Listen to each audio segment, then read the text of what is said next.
These people are the greatest gift that are on this earth, and such a gift to everyone around them and anybody who has the privilege and opportunity to encounter them. And I couldn't believe that they were being discarded and abandoned. There's a deep shame associated with children with special needs and disabilities over there. And that shame is still there today? Absolutely. Lauren Costabile first started working with people with special needs at a summer camp when she was just 17. I was really nervous, and I'll never forget, there was about 100 of us in this room, in this gym, and I looked across the room and I made eye contact with a boy with Down syndrome, and he just smiled at me and I smiled back, and before I knew it, he was running over to me and gave me a huge hug. That's kind of where the seed was planted for me. I said, okay, there's something really special here. And what was it, Lauren, about the people that you met with special needs that really touched your heart?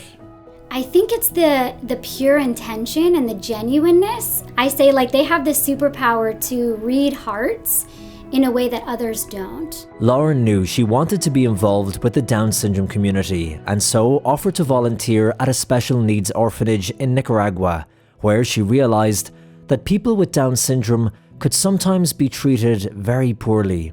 You could tell that when we brought them out into the community, they were not embraced. They were looked down upon. So was this a shock for you, Lauren, when you went to Nicaragua and similar countries and you saw that the people who you loved, people with special needs, were not being treated the way that you would like them to be treated?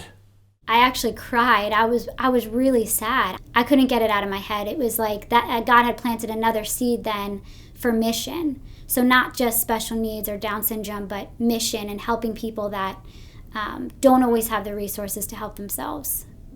In 2017, Lauren traveled to Uganda to do similar work helping people with disabilities. And again, she says she saw people with Down syndrome being treated poorly. There's a deep shame associated with children with special needs and disabilities over there.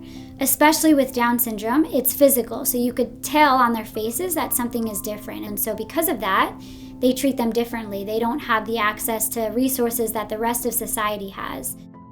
While volunteering in Africa, Lauren became aware of the fact that around half of all children born with Down syndrome have a heart defect.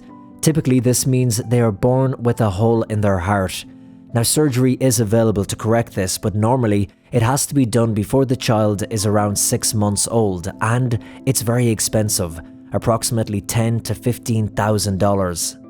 Lauren started educating people on this condition and was encouraging people, if they saw a baby with Down syndrome, to bring them to the hospital and have their heart checked. I had met this baby and I was holding her, and she was so tiny, malnourished. I could feel her heart beating against mine, and the way that she was breathing, her breathing was so labored, I could tell that she most likely had a heart defect. Lauren arranged for the baby's heart to be checked at a hospital.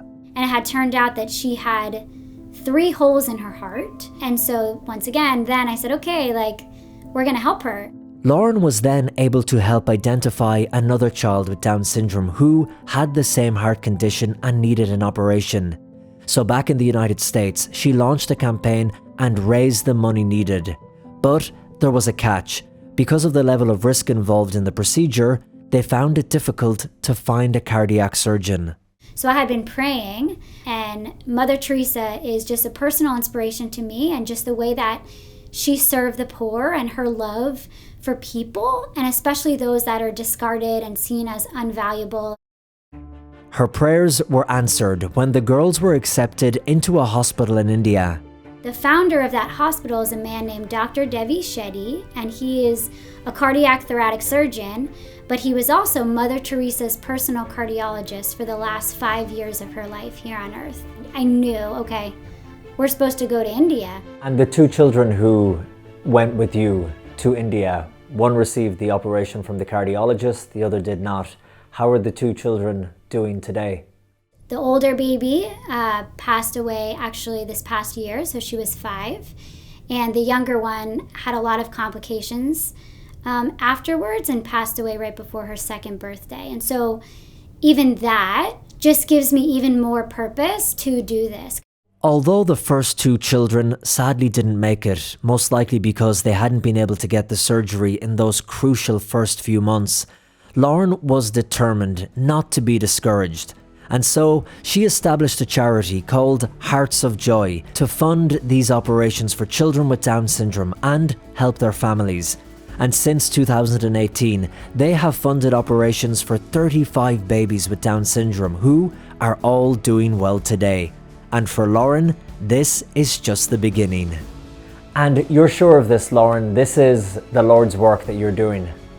Yeah, I have never felt such a strong conviction. There's a deep purpose and fulfillment that I feel in my heart that I know is God saying, this is what I have for you. Every time I go to these countries or educate a family or observe a surgery or meet a baby, this is how I'm called to love and this is how I'm called to serve. It's just been such a gift.